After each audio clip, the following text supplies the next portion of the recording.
So what are the challenges you face while writing research articles? AI detector? Turn it in, Mala? So how do you do it? Basically you generate it yourself or use any AI tool? कैसे करते हो article? खुद ही लिखते हो? तो फिर AI detector कैसे catch कर रहा है उसको? मैं तो नहीं करता, रिसर्च में नहीं करता, रिव्यू में मेरी पॉसिबिलिटी हो सकती है क्योंकि कंटेंट हम उठा लेते हैं। Okay, great. So we will steer the discussion today towards writing research articles using AI, and I'll introduce a tool to you. I think some of you may have known it, but it is one of the best, and it actually is using all the AI techniques of all the tools that are there today.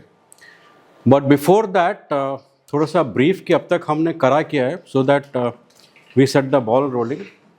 We have seen that the entire artificial intelligence family is of 3 generations. पहला generation था machine learning and deep learning, दूसरा generation है generative AI, और तीसरा generation है agentic AI. Fundamentally आप करते क्या हो machine learning and deep learning में? आप खाली नंबर्स को प्रेडिक्ट करते हो. Machine learns from the number pattern and predicts the new number.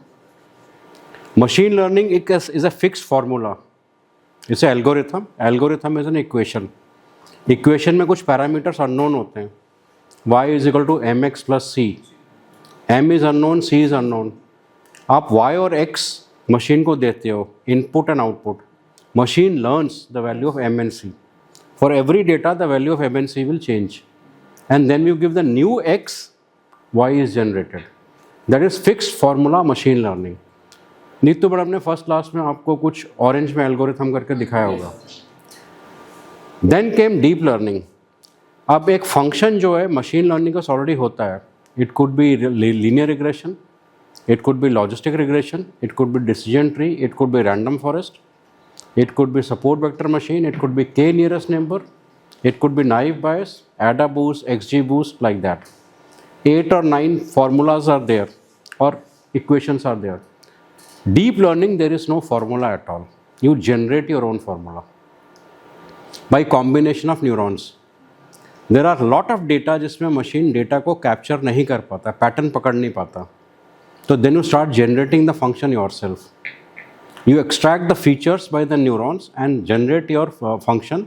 और function will depend on आपने architecture कैसे डिज़ाइन किया है, कितने neurons हैं, कितने layers हैं, क्या function है. तो these are called hyper parameters. तो both machine learning and deep learning do the same thing. फ़र्क ये है, deep learning में you generate the function. Machine learning is a fixed function. Both are doing prediction, but there is also a small difference. आपका अगर मैं बोलूँ कि एक नंबर सीरीज़ दे दूँ और उसका आउटपुट प्रेडिक्ट करना है तो मशीन लर्निंग कर लेगा. पर suppose I want to machine to understand कि आप में और आप में और आप में आइडेंटिफाई करे कि which feature is yours, yours and yours, तो उसको कोई फिक्स फंक्शन नहीं है. तो deep learning does that because understanding the facial features requires lot of depth. You to generate a function. तो deep learning goes beyond just numbers. It does facial recognition तो and also does little bit of text generation. एक word text generate कर देता है. But nevertheless machine learning, deep learning are just doing prediction. The first generation just predict. Then can the second generation. Second generation क्या है? Generate. Generative AI, your large language models, your ChatGPT, Claude, DeepSeek, Qwen, there are plenty of them. These are called large language models. Machine learning, deep learning और generative AI में फ़र्क क्या है? Machine learning and deep learning are not pre-trained models. वो एक algorithm होता है, आप अपने डेटा से मशीन को ट्रेन कर रहे हो. whether deep learning or machine learning, data आपका अपना है. So you are just training the machine. In generative AI, you are not doing that. These are already pre-trained. They are already pre-trained on English language. तो आप उनको training नहीं दे रहे हो, आप खाली उनके साथ कन्वर्सेशन कर रहे हो. They are understanding your conversation and replying back to you by generating the text. And that's why these are called foundation models, or they're also called generative AI, foundational models, large language models. Why large language? Large language का मतलब है कि large corpus of text image, video, इन सब train करते हैं। Essentially हम किस में ट्रेन करते हैं लार्ज लैंग्वेज मॉडल को? जो first generation large language models train हुए थे वो ट्रेन हुए थे आपका ऑलमोस्ट 12,000 इंग्लिश नॉवेल्स इंटरनेट में है, good quality novels, and all the data which is there in Wikipedia. रफली around 3.8 billion gigabytes of data का ट्रेनिंग हुआ था लार्ज लैंग्वेज मॉडल्स। उससे फ़ायदा क्या हुआ? लार्ज लैंग्वेज मॉडल्स को इंग्लिश सीखना आ गया। They are very good in English. उनका ग्रामेटिकल एरर्स कभी नहीं होता। आप कोई भी एक जनरेटिव एआई चैट बॉट ले लो, यू विल सी दैट उनकी इंग्लिश के ग्रामर में कोई गलती नहीं होगी, बट आप बोलोगे कि उसमें हेल्यूसिनेशन होता है, कंटेंट में होता है, because ultimately they are only generating English. Because जैसे आपको 25 साल लगते हैं एक लैंग्वेज को मास्टर करने के लिए, उसको 6 महीने लगे पूरा इंटरनेट का डेटा में इंग्लिश सीखने के लिए। जैसे कि मैंने आपको पहले बताया था, इंग्लिश लैंग्वेज में 2,16,000 वर्ड्स हैं। Large language models were taught almost 52,000 words, और उसका कॉन्टेक्स्ट सिखाया गया था। खाली वर्ड नहीं है, I am going to the bank, I am going by the bank. वो समझ जाएगा कि एक जगह मैं रिवर बैंक के पास जा रहा हूँ, एक जगह मैं कमर्शियल बैंक पे जा रहा हूँ, क्योंकि एक एक वर्ड को वो पकड़ता है, उसका राइट वाला वर्ड देखता है और लेफ्ट वाला वर्ड देखता है, और फिर प्रोबेबिलिटी आउटपुट देता है। Context of the word is very important. In every sentence the context of the word will change. Word का एब्सोल्यूट मीनिंग कुछ नहीं होता, how you use that in the sentence it changes. So it understands the context of the word and then it generates the word. How it generates the word depends on the number of memory that each large language model is using. Current large language models have 128 words of memory, that tokens of memory. That means कि वो last word देखता है, उसके पिछले वाला word देखता है, और पूरे वर्ड का आगे पीछे देख के उसको पता चल जाता है कि सबसे इंपॉर्टेंट वर्ड कौन सा है। I am going to the bank, उसको समझ जाएगा bank is the most important word, और फिर उसका नेक्स्ट 128 वर्ड्स वो जनरेट कर देता है। नेक्स्ट 128 वर्ड्स ही जनरेट करता है, फिर वो लास्ट वर्ड देखता है और उसका 128 करता है, फिर लास्ट वर्ड देखता है उसका 128 करता है, और करता ही रहता है till the time you generate pages and pages. आपका 2-3 पेज जनरेट हो जाते हैं, बट वो 128 एट अ टाइम कर रहा है। इंग्लिश में प्रॉब्लम नहीं होगी, जैसे जैसे 128 कर रहा है उसका कंटेंट हेलुसिनेटेड होता जाएगा, क्योंकि वो खुद ही जनरेट कर रहा है और उसके हिसाब से खुद जनरेट कर रहा है, generating content on its own content. तो that is how it is doing, that is the way it generates, and the way it generates is based on only one simple. ऐसा तो बड़ा कॉम्प्लेक्स फार्मूला होता है large language model का, but you just understand that it based on cosine theta. Cosine theta क्या होता है कि हम जब भी कोई लैंग्वेज यूज़ करते हैं वर्ड, उसको हम कन्वर्ट करते हैं एक वेक्टर को। वेक्टर होता है एक नंबर जिसका एक डायरेक्शन होता है, क्योंकि अल्टीमेटली कंप्यूटर वेक्टर ही समझता है। So there is a formula which is called A dot B is equal to magnitude of A into magnitude of B into cosine theta, cross product of A and B। वो खाली direction देता है, magnitude नहीं देता। तो हम क्या करते हैं, एक डॉक्यूमेंट है उसका एक वेक्टर बना देते हैं, दूसरा डॉक्यूमेंट है उसका एक और वेक्टर बना देते हैं, और उसकी सिमिलैरिटी देखते हैं। अगर उसकी सिमिलैरिटी 0 है, cos 0 is 1, both the vectors are similar, तभी हम जॉब डिस्क्रिप्शन और रिज्यूमे को मैच कर सकते हैं। जैसे जैसे 90 हो जाता है, cos 90 is 0, तो डिसिमिलर है।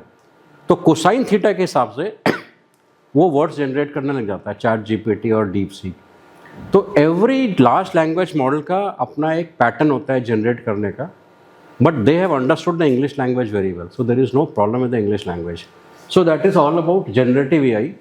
Similarly Hindi large language model में अगर हम देखें तो हिंदी भाषा में कोई फिक्स काउंट नहीं है, जैसे इंग्लिश में है। रिफली 1.5 to 2 लाख वर्ड्स हैं। तो हमारा जो first large language model almost ready हो गया है, उसका नाम है भाषा। गवर्नमेंट ऑफ इंडिया के उससे हुआ है, purely trained on Hindi words only.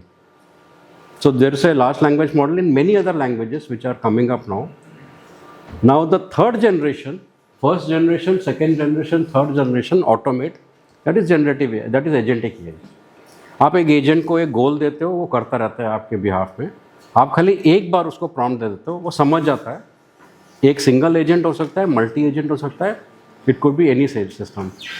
तो jobs are impacted because of agentic AI, not because of generative AI. अगर आप ऐसा एक जॉब कर रहे हो जिसको एक एजेंट कर सकता है, तो वो जॉब जा सकता है। पर अगर आप एक जॉब कर रहे हो तो you should be using generative AI to generate content. So when we look at from the research point of view, we use prediction generation. We don't use agentic AI from research article point of view. Agentic AI is used only for business automations. Corporates use करते हैं for automating their business. Lead generation, lead capture, they are all doing that for this agentic AI. So obviously, the second thing is that ultimately everything is data only. हम data से ही machine को learn करा रहे हैं, उसी से वो pattern पकड़ रहा है और जनरेट कर रहा है. तो the tools have changed. There are two types of tools now. One is coding tools, one is non coding tools. Coding tools में आपका पाइथन, आर तो अब रेलेवेंट नहीं रहा इतना, Python is the relevant tool. Non coding tools are built on Python. उसमें खाली drag and drop होता है. And then there is called no code and low code. Low code में हम खाली जावा के कुछ स्क्रिप्ट्स लिखते हैं, पाइथन के नहीं लिखते हैं, जैसे NA10 में आपने लिखा था. जस्ट कनेक्टिंग द टूल्स और various application you need some Java code which called API. उसके लिए भी यूज़ है low code JavaScript, JSON जिसको बोलते हैं. तो these are basically the no code tools. When you write research article, it doesn't really matter कि आप नो कोड यूज़ कर रहे हो या कोड टूल यूज़ करते हो. Output is important. And typically you can use any of the tools to generate. Today world is slowly moving from code tools to no code tools. So we'll see a few of the no code tools, but before that let us explore a little bit of generative AI. And what exactly is generative AI? Generative AI में आपने एक छोटा सा tool देखा था, notebook LM. आपने text दिया, उसने जनरेट करना स्टार्ट किया ऑडियो में, क्योंकि मल्टी मॉडल होते हैं जितने भी लार्ज लैंग्वेज मॉडल होता है. Multi model means it can actually give the output as image, video, text and music also. That is one tool that we saw. So how many large language models are there in the world? Any idea? कुछ आप जानते हो, जैसे ChatGPT, Claude, DeepSeek और Perplexity, Grok, or there are more than 400 large language models already there in the market. 400. अपना एक नाम होता है. तो let's explore few open source model, because ultimately आपका आइडिया क्या है? Why are you getting into this artificial intelligence at all? Purpose क्या है आपका? What's the purpose? Make work easier. This is the main purpose. Increase your productivity. Yes. That is, doing the work with efficiency. वो तो same productivity हुआ basically, productivity हुआ. And there are 3 types of people. एक faculty है, एक student है, एक employee है और एक एम्प्लॉयर है. चारों के अलग अलग नेसेसिटीज़ है AI के. From the faculty point of view, there are 2 things that the require. How it can help in my teaching. उसमें notebook LM type you have seen how it can generate audio visuals, podcast your of your study material, and Kahoot you have seen testing the people. So there are some teaching tools that you require. The second is the most important from faculty point of view, which is generating research articles, because every faculty has to generate research articles, and they are the times have changed. Of course, people are using AI for research article, but there is nothing wrong in that. Because as I said, AI is just a language converter. It understands English. आपके पास एक idea है, उसको एक flow दे देता है basically. आपको वो basically लिखने की जरूरत नहीं पड़ती, but idea is yours. So that's why people are using this. From student point of view, they are using ChatGPT and other for learning point of view, Notebook LM also, and also for getting some expertise in some AI tools like NA10 and all to get jobs, which is very, very important. From employer point of view, नहीं जरूरत थी इसकी. From employer point of view, they are afraid कि अगर if I don't use AI, I may lose out to my competitor. So their basic question is how I can use generative AI or AI to increase my profit and productivity and all those things, and also eliminate certain jobs and increase the profit overall. From employee point of view, he is just frightened. हम सब की तरह वो डरा हुआ है कि AI हमारी नौकरी ले लेगा. फैकल्टी भी उसी में आ जाएगी, सबसेट ही है. बट दैट्स अ फैक्ट कि every time we are seeing that agentic AI is doing more and more of our jobs. So everybody is afraid. So they are basically trying to, first they were trying to see कि how I can use AI to increase my productivity. Now they are saying कि how do I ensure that my job is not impacted, and what is the next level of job that I should do. अगर मैं कोई routine job कर रहा हूँ तो मैं आपको अपस्किल करके नेक्स्ट लेवल पे चला जाऊँ, ताकि जब ये जॉब इम्पैक्टेड हो तो मैं दूसरे में आ जाऊँ. तो let us C some large language model from purely research articles point of view. So let's start with in fact there are two tools which I'll be using today. The other is of course very nice tool.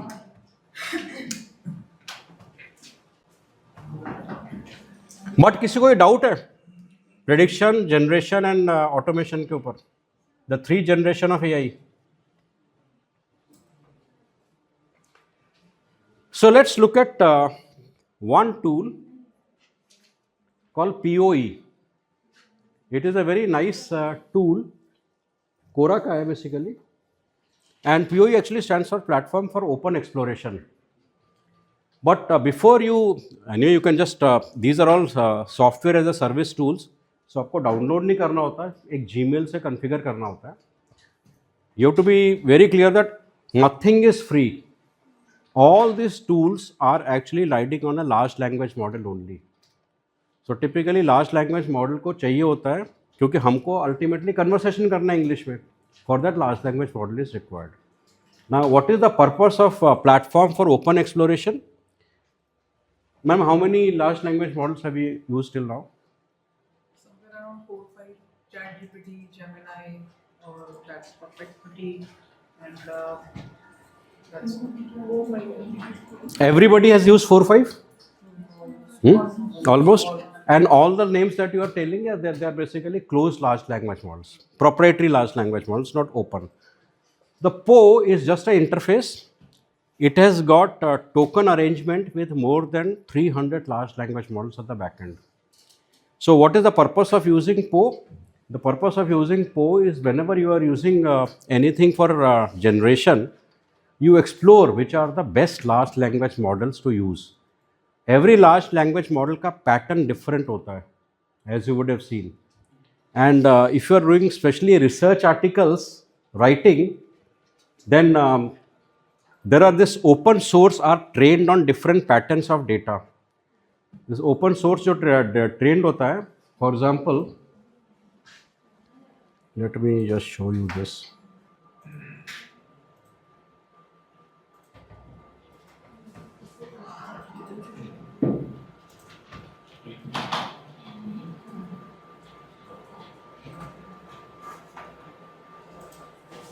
ये देखिए, these are certain open source large language models. There are more than 300.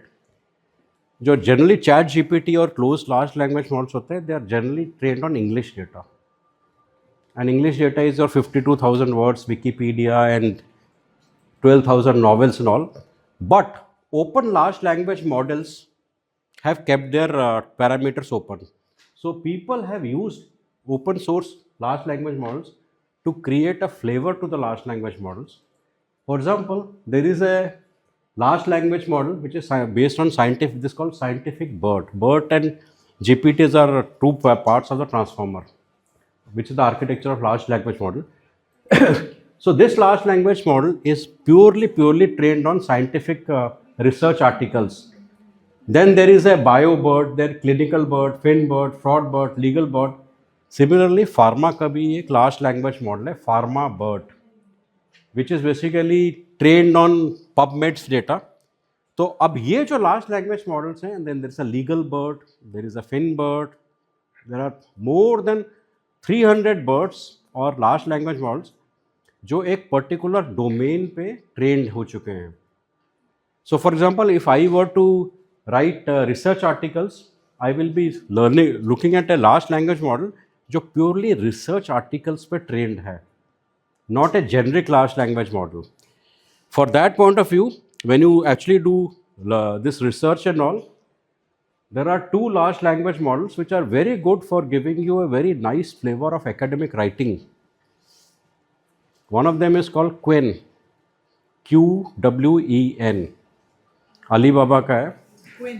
क्वेन, QWEN, and there are various flavours of that. मतलब आपको पो में ना ये सारा मिल जाएगा अभी. विल गेट एवरीथिंग इन पो. And the second one is mistral 7B. 7B stand for 7 billion parameters which are trained. Mistral is a French large language model, very popular in Europe. These are very, very good for your academic writing. MISTRAL, वो भी आपको PO में सारा दिख जाएगा. Mistral 7B. It's for French, na? No. English? Company French है. It's a large language model. Company is French. It's France-based company. Rather, the right word is France-based company. Then there is some large language models जिनको AI detectors इतनी अच्छी तरह detect नहीं कर पाते क्योंकि वो बड़ा ह्यूमनाइज वे में लिखा गया है. One of the good example is Zephyr. ZEPHYR. PHYR. Zephyr. In fact, we can just explore that.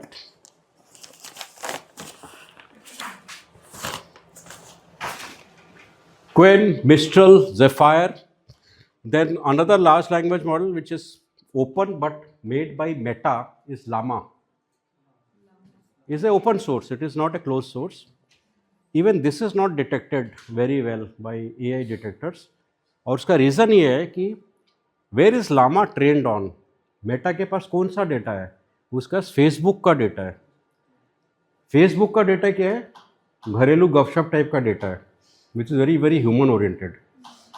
तो hence it is not basically that easily detectable क्योंकि लार्ज लैंग्वेज मॉडल एक पैटर्न का डेटा पकड़ता है, हमेशा पैटर्न के data पर train होता है. तो Llama is again very useful large language model which can not be detected. So let us explore this Poe जो आपने अब तक ओपन कर लिया होगा.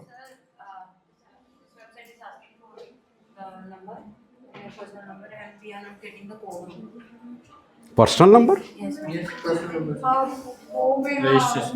तो कोड आ ही नहीं रहा है. They're asking for email ID, personal number and everything. पर वो आ जाएगा फिर कोड नहीं आ रहा है.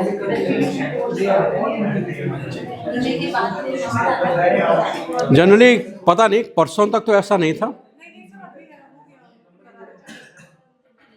ओके, एनीवे अभी आप इसको एक्चुअली मैं खाली दिखा रहा हूँ, इसको आप यूज़ नहीं करोगे क्योंकि anyway it is giving only 300 points per day.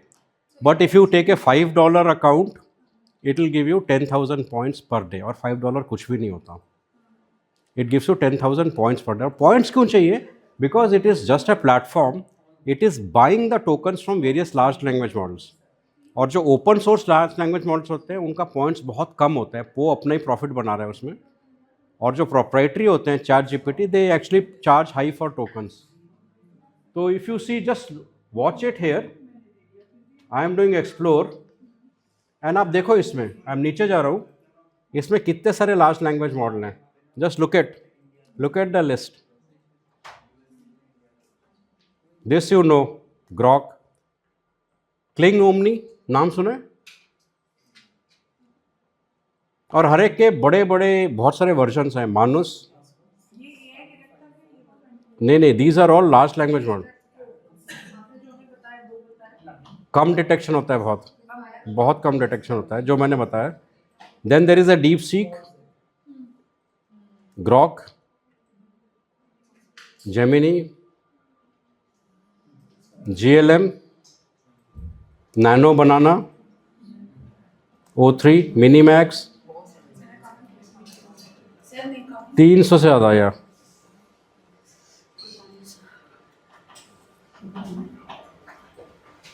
I am just showing you. MiniMax, Grok, ये है क्वेन. जैसे क्वेन के भी 2 वर्जन्स हैं. You have to be very clear कि वर्जन्स मतलब कितने बिलियन पैरामीटर्स में वो ट्रेंड है.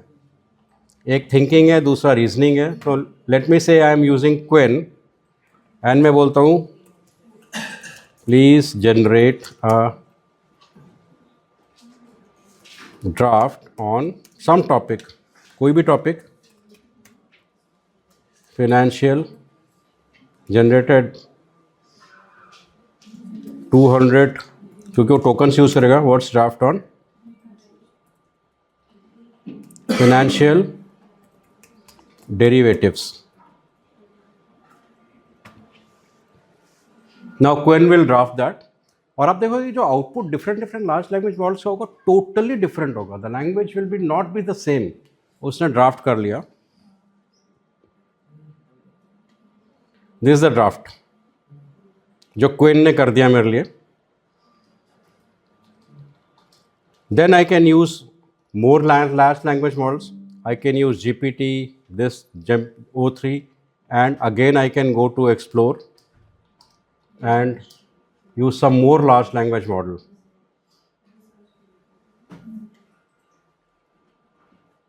ये है Mistral,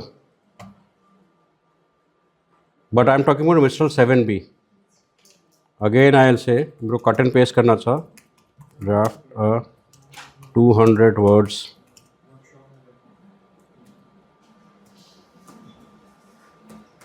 डॉक्यूमेंट. मैं बता रहा हूँ मैं ये कर क्यों रहा है. Financial derivatives. Explore it today yourself. And how many of you have heard about Roadrunner AI? Anybody? Roadrunner AI. Anybody who is doing anything on the research article and PhD thesis and all, it is a must. And when you use it, you will forget about the rest. अब देखोगे Roadrunner. Just write Roadrunner AI on Google.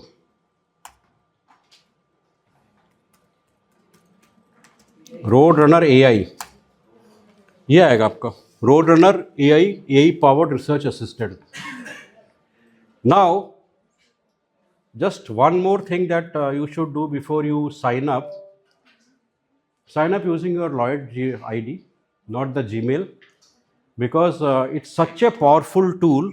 It is human assisted रहता है पूरा. मतलब आपका पूरा PhD ये 3 महीने में ख़त्म कर देगा. आर्टिकल तो खैर और बात है. इसमें basically it's a 30 days free trial. It's very powerful. 30 days free trial. It's pretty exhaustive. 30 days बड़ा होता है. उसके बाद the student version is $10 only. And उसके लिए the only way it checks whether you are a student और not is by your EDU mail extension. And luckily Lloyd has EDU mail extension. lloydbusinessschool.edu.in. तो 30 दिन बाद आपका ये edu.in के basis पर ही आप $10 वाले में आ जाओगे. नहीं तो आप जाओगे सीधा आई थिंक $25 या $30 पे हो. तो यू सेव $20 ऑन दैट. तो आप करो इसको लॉयड के बिजनेस आईडी से, मेल आईडी से.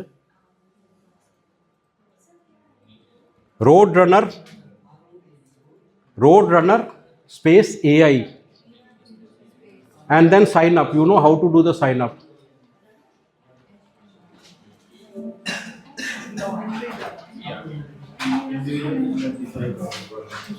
कितना है?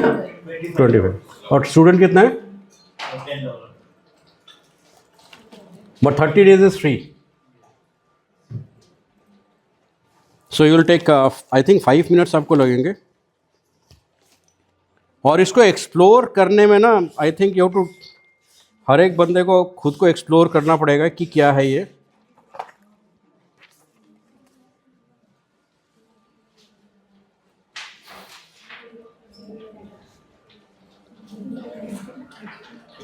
So earlier you used to use tools, AI tools for literature review, some other tool for citation management, some other for drafting. Now it combines everything.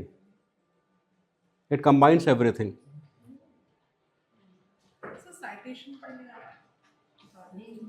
इसमें citations है ना, अभी आएगा इसमें साइटेशंस. रोडरनर में ये सब कुछ है. आप कुछ भी सोच सकते हो रिसर्च आर्टिकल और PhD में. रोडरनर ऑलरेडी डन दैट. गूगल से नहीं, आपका you need email ID only ना. लॉयड का यूज करना. .edu.in, क्योंकि वही 30 दिन बाद आप फिर $10 में कन्वर्ट कर सकते हो.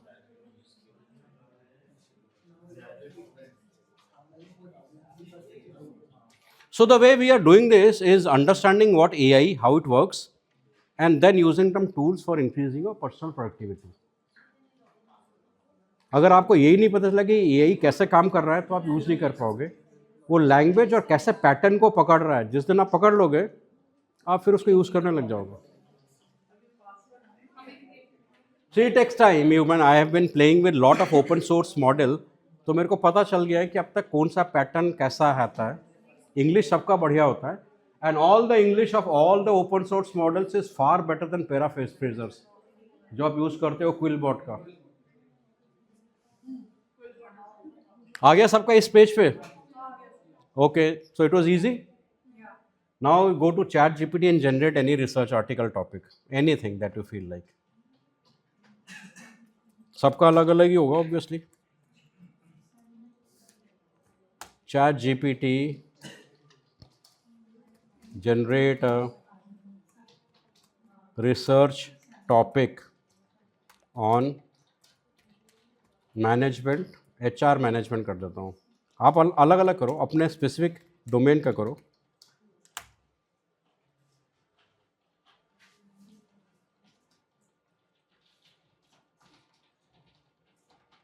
ये सारा मेरे को यही देता रहता है, but anyway. Role of predictive HR units for reducing employ attrition in empirical study. I will pick up anything.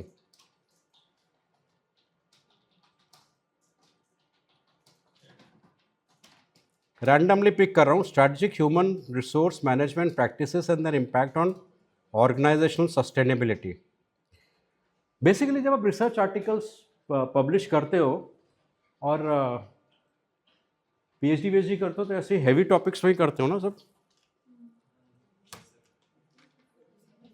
I have just cut and paste this topic. Now, are you on all this page back after generating a topic? So, first of all, what all it gives you, we'll go it one by one. Overall, it gives you dashboard. पर dashboard हम बाद में रहेंगे. Then it gives you resources. Every time you generate something, keep saving. It will come in your resources. Then there is a co-pilot. वो red orange का जो background है ना हमेशा को पायलट पे ही रहेगा, तो don't get confuse with that. Then there is something called search, analyse, synthesise, write and finally collaborate. तो we'll start with copilot. Copilot is basically मेरे को पता ही नहीं कि मैंने कहाँ से क्या शुरू करना है. मेरे को एक टॉपिक मिल गया है, मेरे को यही नहीं जनरेट, मेरे को पता नहीं चल रहा कि मैं करूँ क्या इस टॉपिक का. तो will start with copilot. Copilot में जस्ट क्लिक ऑन को पायलट. सो इट्स आपको एक बॉक्स दे देता है एक, और इसमें you just cut and paste this topic. Just topic paste कर दो, वो अपने आप समझ जाएगा कि आप क्या कर रहे हो. And say start co-pilot session.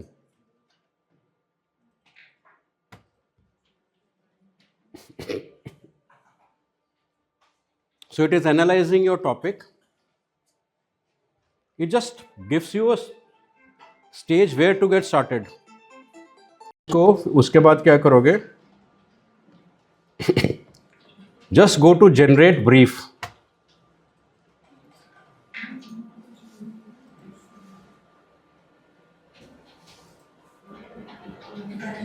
When you say generate brief आपने क्लिक किया, आपको एक सेशन ब्रीफ आ जाएगा.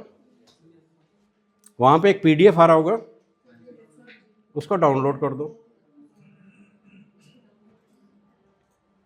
और इसने आपको ना see this you are absolutely scratch. आपको एक टॉपिक ही है, आपको पता ही नहीं क्या करना है इसमें.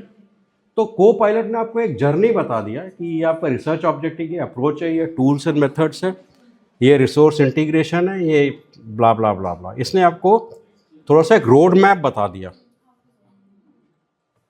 Everybody has learn that road map.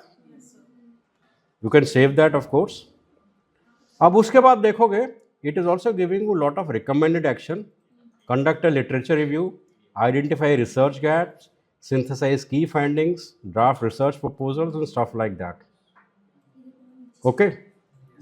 So you can start with conduct a literature review. You can get it started.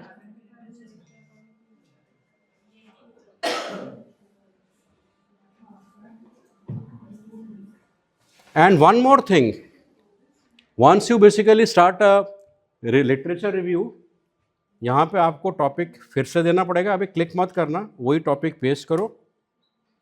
और now look at it very clearly what it is giving you. It is giving you search as a principal co-investigator, graduate student, grant writer, industry professional और what. वो उसी हिसाब से search करके लेके आएगा आपके लिए. So make it principal co-investigator and comprehensive चाहिए, ब्रीफ चाहिए, स्टैंडर्ड चाहिए. ऑब्वियसली मेरे को कॉम्प्रिहेंसिव ही चाहिए. देन आपने अपना टॉपिक को यहाँ पे कट एंड पेस्ट किया, जो भी आपका टॉपिक हो, और now you are doing the literature review. Literature review are doing as what? You are doing as principal co investigator and you are doing a very comprehensive.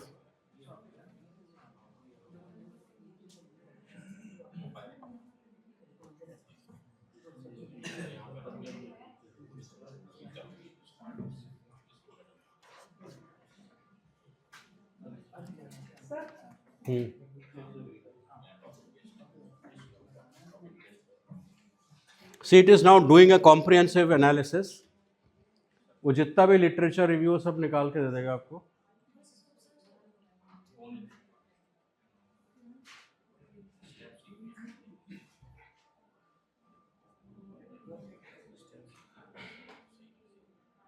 And I प्रेज्यूम कि सबका अलग अलग ही टॉपिक होगा.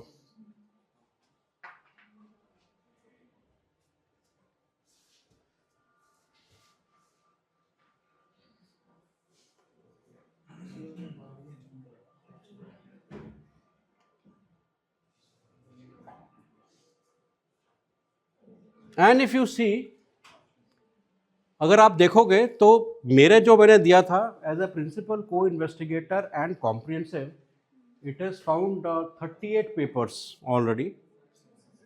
And also do one more thing all the time, इसको save करते रहो, आपके रिसोर्सेज में सेव होगा. Just do save hair.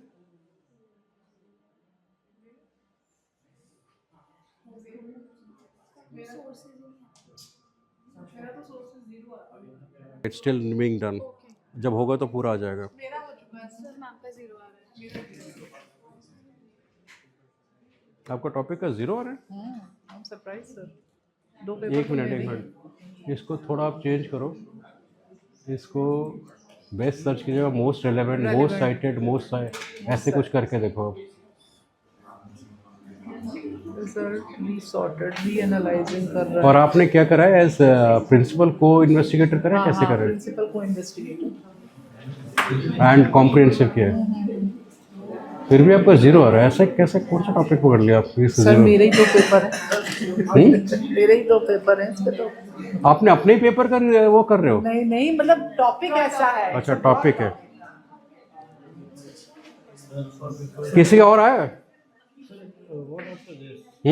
इसके बाद मेरे में आया 39. कितना है? 39. कौन सा पेपर ले लिया है? मैम टॉपिक निकाला था एक अपने. अब देखो देखा, हमने भी हमारे फील्ड का निकाला 0 आ रहा है. कितना है? 40 पेपर्स.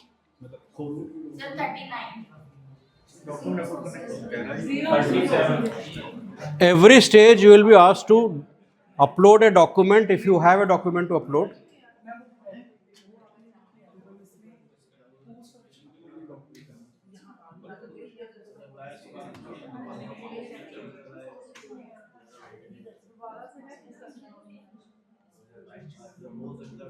Also, आपको यहाँ पे बड़े सारे कंडीशंस मिलेंगे.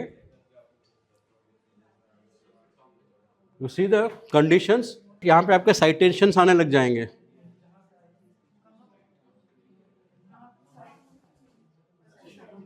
और you can also see the original paper. Click here, you will get original. यहाँ पे सेव जरूर करना. 0 की कंडीशन में क्या है?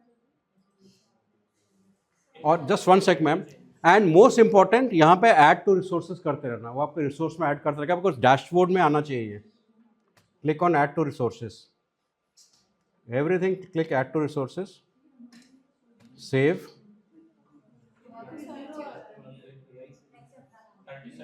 मेरे में 0 ही आ रहा है सर। मैडम ने ठीक बटन्स क्लिक किए थे। हाँ मेरा तो सर्चिंग में अटक गया।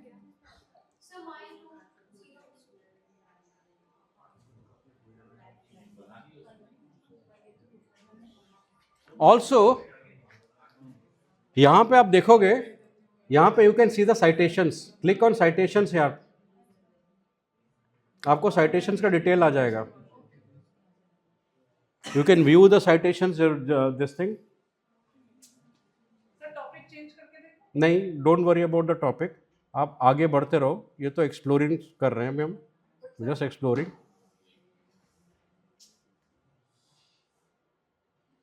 इनफैक्ट बिकॉज अभी आप को पायलट में थे, now let's slightly change gears, will again go back to Copilot, come to search. Search, click on search. I hope you have saved the previous ones. And here again,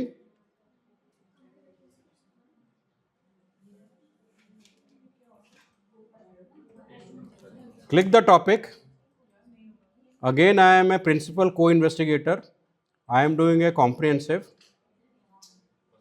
And again, यहाँ पे you do search. Now it will search everything about this paper. Sir इससे काम नहीं कर रहे। It is processing over 400 papers.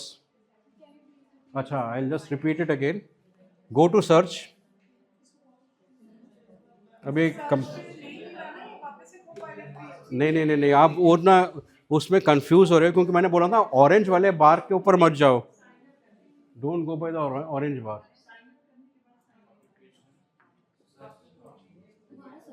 ये हो गया आपका सर्च। सर्च नहीं ले रहा सर, कुछ ले नहीं रही क्या? आप अपने उसमें डैशबोर्ड में जाओ, एकदम उसमें डैशबोर्ड था क्या? हाँ, आपको ऐसा आना चाहिए, enjoy full platform access and 30 days free trial. हाँ यही आ रहा है सर। सर्च अब आया नहीं, ये बार-बार उसी पेज पे ला रहा है सर, सर्च करने पे।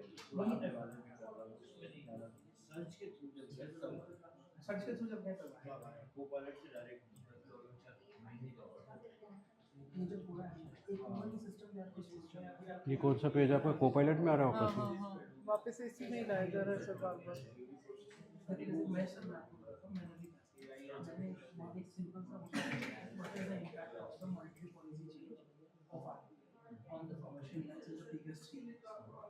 और यहाँ पे आपका ये सर्च ही तो है।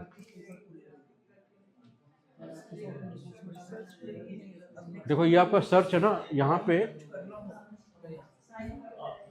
This is my search. नहीं लेगा बा, नहीं ले रहा सर, बार-बार उसी पे ही आएगा। ये आपका सर्च है, यहाँ पे आपका एक ऐसा एक वो आ रहा है टूल बार, उसमें आपने पेस्ट कर दिया अपना टॉपिक। सर्च ही नहीं आ रहा सर, डिसेबल हो रहा है। बार-बार सर्च। आपका भी सेव हो रहा है? नहीं मेरा तो मैंने फिर से जनरेट किया है बिकॉज़ वो कंप्लीट नहीं हुआ था।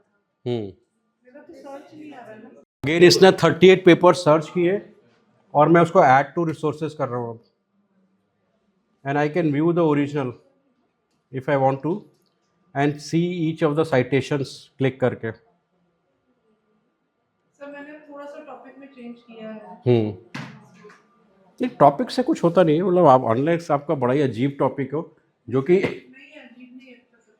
अब आया देखिए सर, टॉपिक चेंज करा तो 40 सोर्सेज आ रहे हैं। नहीं पहले क्या टॉपिक था? पहले डिजिटल लीडरशिप डाला था, 0 दे दिया। Digital leadership is not a topic, वो तो बेसिकली नहीं, एक वो तो पूरा एक उसका दिया था, मतलब that topic digital leadership and employ wellbeing दिया था, दैट इज अ टॉपिक है ना, तो उसमें उसने 0 दे दिया sir.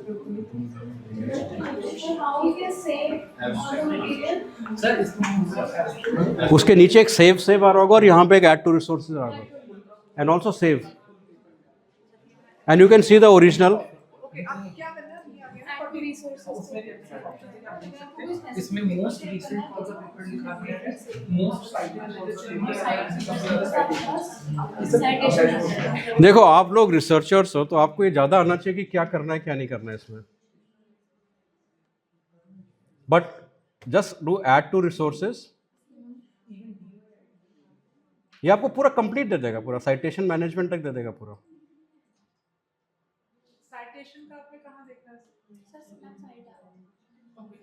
Copy citation save everything you can do, clinical significance.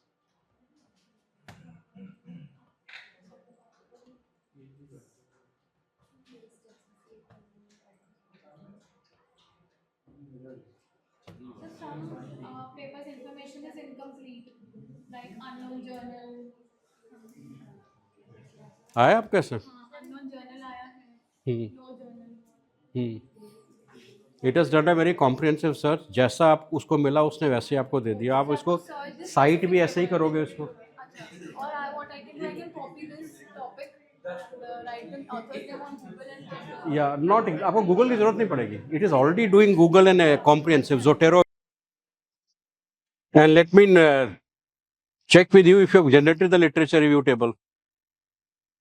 आपका कॉम्प्रिहेंसिव लिटरेचर रिव्यू टेबल आ जाना चाहिए with various columns. with one study. Select all visible fields. आपने सिलेक्ट ऑल किया था? Can I try again? Actually whenever you are doing the this thing, search किया था जब आपको 40 जर्नल्स मिल गए थे तो it should have said saved all, add to resources. अगर आपने किया होता तो आपका लिटरेचर रिव्यू में पूरे के पूरे सबका आ गया होता।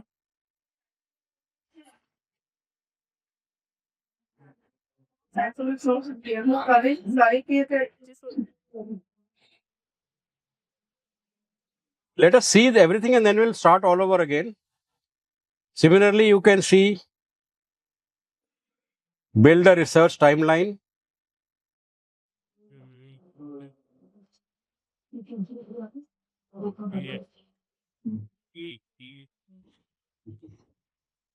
इसमें मेन चीज होता है if you are not extracting the sufficient results, you will not get enough data. All type सारा इसमें कुछ चेंज करना है क्या? नहीं, कुछ भी नहीं। नहीं आ रहा है। my resources, तो रिसोर्सेज करके सिर्फ 2 ही आर्टिकल्स ऐड हो रहे हैं Save तो इंडिविजुअली सेव करने से save करना। individually save कर रहा है। Yeah. सर हमारा save। आपका आ गया? ये टेबल तक तो आ गया वाओ मैम, कैसे किया आपने? नहीं मेरे को कैसे किया आपने? सेव टू डे हम्म हम लोग आप जो बोल रहे हैं नोट कर रहे हैं और उसको यहाँ अप्लाई कर। कितने टेबल्स हैं ma'am? I will just request everybody, क्योंकि मैंने इतने जनरेट नहीं किए आर्टिकल्स, कि अगर इनका आके देख लो 37 के 37 का लिटरेचर टेबल बन गया इनका। यहाँ पे आ जाओ, देख लो जरा, आपका भी बन गया। इस करने हो तो आप कैनवा पर ले जाके चेंजेस कर दो, नहीं जाएगा। फिर देखिए madam, image generator is like Canva only. अगर आप कस्टम जीपीटी में कैनवा को टाइप करोगे ना तो कैनवा भी आ जाएगा कस्टम जीपीटी में। सर सिर्फ थोड़ा सा चेंज करना है, मुझे ज्यादा इसमें चेंज करना नहीं है। मुझे लग रहा है कि ये वाली चीज में यहाँ से बेटर कहीं और अच्छी होती है, वो चेंजेस हम कैनवा पे जाएंगे। हाँ बट मेरा पॉइंट है कि image generator and Canva they are competed, they are both paid software only. Image generator भी आपसे पेमेंट लगाएगा अगर 10,000। एक क्वेरी है